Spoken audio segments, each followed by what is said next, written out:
ಒಂದು ಸಖತ್ ಟೇಸ್ಟ್ ಆಗಿರೋ ಲಂಚ್ ಪ್ರಿಪರೇಷನ್ ಬಗ್ಗೆ ಇವತ್ತು ಹೇಳ್ತಾ ಇದ್ದೀನಿ. ತುಂಬ ಸಿಂಪಲ್ ಮಾಡೋದು. ಬಟಾಣಿ ಪಲಾವ್ಗೆ ಗೋಬಿ ಫ್ರೈ ನೆಂಚ್ಕೊಳ್ಳೋಕ್ಕೆ ಮಾಡೋದು ಬಹಳ ಈಸಿ. ಫಸ್ಟ್ ಒಂದು 4 ಹಸಿಮೆಣಸಿನ್ಕಾಯಿ, ಒಂದು ಕೈ ಹಿಡಿಯಷ್ಟು ಪುದೀನ, ಕೊತ್ತಂಬರಿ, ಒಂದೇ ಒಂದು ಈರುಳ್ಳಿ ಆ್ಯಂಡ್ ಒಂದು ಸ್ವಲ್ಪ 1 ಸ್ಪೂನಷ್ಟು ಧನಿಯಾ ಪುಡಿ, ಒಂದು ಸ್ವಲ್ಪ ಅರಿಶಿನ ಪುಡಿ, ಒಂದು 3-4 ಲವಂಗ, ಒಂದೆರಡು ಚಿಕ್ಕ ತುಂಡು ಚಕ್ಕೆ, ಒಂದು 3 ಯಾಲಕ್ಕಿ ಇಲ್ಲ 2 ಯಾಲಕ್ಕಿನ ಹಾಕ್ಕೊಂಡು ಒಂದು ಸ್ವಲ್ಪ ಜೀರಿಗೆ, ಒಂದೇ ಒಂದು ಟೊಮ್ಯಾಟೋನ ಹಾಕಿ ನುಣ್ಣಗೆ ರುಬ್ಬಿ ತಿಟ್ಕೊಳ್ಳೋಣ.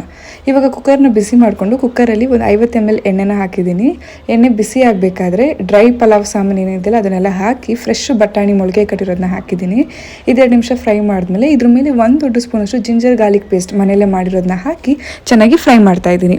ಇವಾಗ ನಾವು ಆಲ್ರೆಡಿ ರುಬ್ಬಿಕ್ಕಿರುವಂತಹ ಮಿಶ್ರಣ ಏನಿತ್ತು ಅದನ್ನೆಲ್ಲ ಹಾಕಿ 2 to 5 minutes ನೀವು ಇದನ್ನು ಫ್ರೈ ಮಾಡಬೇಕು. ಹಸಿ ಸ್ಮೆಲ್ಲೆಲ್ಲ ಹೋದ್ಮೇಲೆ ಇವತ್ತು 1/4 kg ಅಕ್ಕಿನ ನಾನು ತೊಗೊಳ್ತಾ ಇದ್ದೀನಿ. ಸೊ 1 ಗ್ಲಾಸಷ್ಟು ಅಕ್ಕಿಗೆ 2 ಗ್ಲಾಸಷ್ಟು ನೀರನ್ನು ಹಾಕ್ಕೊಳ್ಳಿ. ಗೋಡಂಬಿ ಬೇಕಿದ್ರೆ ಹಾಕ್ಕೊಳ್ಳಿ, ತಿನ್ಲಿಕ್ಕೆ ಚೆನ್ನಾಗಿರುತ್ತೆ. ಇವಾಗ ಇದಕ್ಕೆ ನೀರು ಹಾಕಿದ ಮೇಲೆ ಒಂದು ಅರ್ಧ ನಿಂಬೆ ಹಣ್ಣಿನ ರಸ ಹಾಕಿ ನೆನೆಸಿಕ್ಕಿರೋ ಅಕ್ಕಿನ ಹಾಕಿ ಹೈ ಫ್ಲೇಮಲ್ಲಿ 1 ವಿಷಲ್, ಲೋ ಫ್ಲೇಮಲ್ಲಿ 1 ವಿಷಲ್ ಬೇಯಿಸಿದ್ರೆ ಬಟಾಣಿ ಪಲಾವ್ ರೆಡಿ ಆಗುತ್ತೆ. ಆ್ಯಂಡ್ ಗೋಬಿಗೆ ರೆಡಿಮೇಡ್ ಕಬಾಬ್ ಪೌಡರ್ ತೊಗೊಂಡಿದ್ದೆ. ಸೊ ಅದಕ್ಕೊಂದು ಸ್ವಲ್ಪ ಜಿಂಜರ್ ಗಾರ್ಲಿಕ್ ಪೇಸ್ಟು ಆ್ಯಂಡ್ ನಿಂಬೆ ಹಣ್ಣಿನ ರಸ, ಪೆಪ್ಪರ್ ಪೌಡರ್ನ ಹಾಕಿ ನೀರು ಹಾಕಿ ಚೆನ್ನಾಗಿ ಮಿಕ್ಸ್ ಮಾಡಿ ಬೇಯಿಸಿಕ್ಕಿರೋ ಗೋಬಿ ಏನಿತ್ತಲ್ಲ ಅದನ್ನು ಹಾಕಿ ಚೆನ್ನಾಗಿ ಮ್ಯಾರಿನೇಟ್ ಮಾಡಿ ಒಂದು 10 minutes ಆದಮೇಲೆ ಡೀಪ್ ಫ್ರೈ ಮಾಡಿದೆ.